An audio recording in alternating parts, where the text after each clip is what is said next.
Hello everyone, this is Jhohansen and today I have a super guest that she's going to tell us about her experience in business and growing in this economy, growing country and world. So welcome. So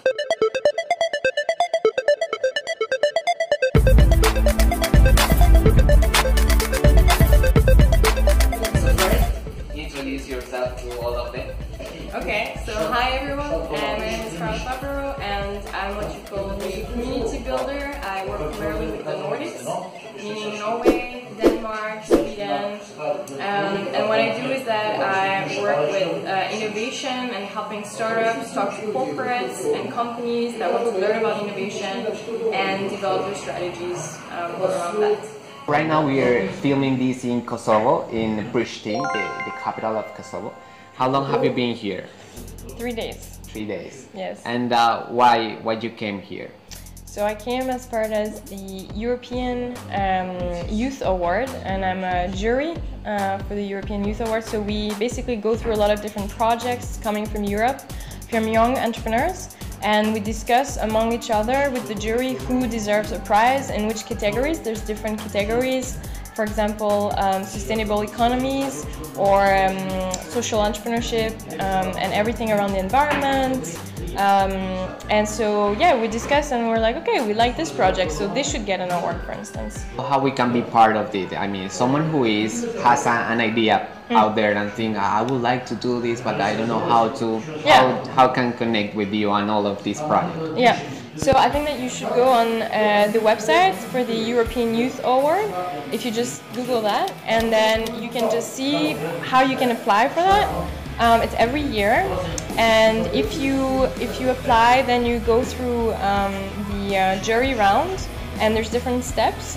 And if you go to the final and then you get an award, you're invited to Graz in Austria. And you get your award there, so it's very nice. Oh, it's amazing. Yes. And have you any story about a good project have you seen and you said, well, this was amazing? Yeah, but I cannot talk about it because the winners are not announced yet. Okay. But we have some really good projects. I can talk a bit about what we've seen. So we saw some solutions for refugees in camps. We saw also some solutions for people to learn better at school. With different softwares, something that helps reduce the tremors when you have Parkinson's disease. A lot of different projects that were really inspiring. There is like healthcare and sustainable economy. There's like 12 categories, I think. So your project needs to fall under one specific category. But then if you're not sure, it's okay because we can help you also know which category your project is falling into. Well, tell us a little bit about you. Yeah. How you started, what you study, how old are you? I'm 24. She's 24. She's doing something big. So tell us about how was the story when you finished the school, everything, how it started. So I'm French originally. Okay. Yeah, and I moved from France when I was 19 and I went to study in Canada. And after that, I moved to China for my master's degree. In the meantime, I had been to China and I really loved it, and I really learned about how to do business and just observe what people are doing there. And so I moved to China and I studied innovation and entrepreneurship, which didn't really serve me because you cannot really study entrepreneurship. You need to do things, right? So, but at the time I was a bit naive. So, but anyway, it's okay because I started with the first non-profit organization on campus, getting the goods from students who were moving out of their dormitory and redistributing to poor people in the community. So that was my first real entrepreneurial adventure. And then after China, I got a job in marketing in Sweden, completely different, at Electrolux, the company. And I moved there and I learned everything about marketing, everything that I could. And I started my own company on the side, helping women who want to do entrepreneurship to basically get a network, get skills, and try to get access to funding. Now I talk to startups here, and I'm starting to kind of advise them on whom they should contact if they want funding. And I'm trying to also bring some investors to Kosovo to discuss with these people. So there's a lot of great opportunities about Kosovo. Awesome. How do you feel about being in Kosovo? You know, how was the experience? What the people say about Kosovo? Yeah, I think it's very funny because I talked to my mom 2 days ago, and I was at breakfast and she said, okay, how are you? How's your flight? I was like, I'm fine. Okay, so how is it? I'm like, it's great. There's no war.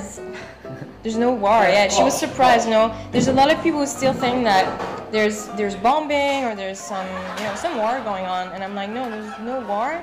And I personally thought though that people were gonna look a bit sad and a bit, like, I don't know, you could feel that they've been through something hard, but people are so nice and relaxed, and I heard people say that because of this war now it feels like they're just getting rid of all those troubles and now they just live a happy, relaxed life. So, and again, there's a lot of opportunities I think for them here compared to before. So people are just nice, and I don't know, it feels great. Awesome.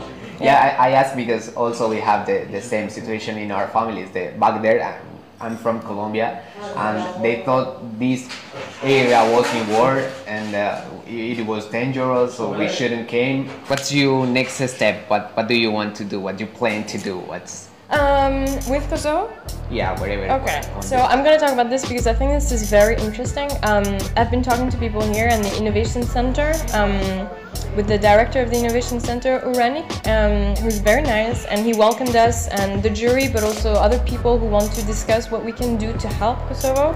And I think the interesting thing is that we're helping by trying to do collaborations here, but they also can help us because, for instance, they have amazing companies here that do web development, app development, work with blockchain, work with AI, AR, and all those amazing technologies, and they're very good. And he was showing me some success stories of startups. People who come from here and are going to San Francisco and the Valley and establish their startups there and talk there about those technologies, and I think it's great. And we should not only think about doing some charity here and we can help them, but they can also help us because they have a lot of skills and skilled people that we can either work with and do partnerships with, or maybe they can come to our country and work there. Denmark specifically has a huge IT gap, and I'm seeing really an opportunity here to have companies in Denmark be able to do some projects here with people. That's super good news for all of you. It's 12 now. Everyone can hear it's 12. Yeah. It's noon, lunchtime. What have you learned something about Kosovo, whatever? No, so I learned that this visa thing is really, really interesting to me. So they specifically in Europe have trouble getting visa to travel in Kosovo for some political reason. And so this is creating a situation where it's quite problematic because imagine you're living in Kosovo, you want to travel, and you get a lot of trouble getting a visa. However, it created this thing where 70% here of people are considered youth. So this youth is really eager to learn and to do things, but they're a bit stuck. So what's happening is that they're self-teaching themselves, technology, and they're going on the internet and they're learning so many things, and basically they're using this to be entrepreneurs and to develop their companies. So like all those developers, they're self-taught, and I think this is amazing. So this problem became their kind of biggest opportunity, and that's really what I learned actually. That's something I need to get notes because we can take that information back in Colombia. Also, we can do it, but we never think about we can move out. So if you have any question, anything you would like to know about, you can write it down. We will do some videos about entrepreneurship, and hope you have enjoyed. Hope to see you soon again with another guest. Thank you for seeing. And remember to subscribe down below in the bottom, in the red button, and give us a like and share it with the people they want to start any startup or something like. So thank you so much, and see you soon. Come to Kosovo, yay!